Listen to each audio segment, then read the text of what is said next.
نبی اکرم صلی اللہ علیہ وآلہ وسلم نے صحابہ اکرام کو تعلیم دی اور کہا کہ تشہد کے بعد آپ نے 4 چیزوں سے پناہ مانگنی ہے، اور حکم دیا کہ اس کو پڑھنا ہے۔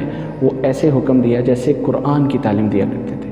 یہ جو دعا بہت زبردست دعا جو سکھائی اور تاکید فرمائی، وہ دعا یہ ہے: اللہم انی اعوذ بک من عذاب القبر ومن عذاب جہنم ومن فتنة المحیا والممات ومن شر فتنة المسیح الدجال۔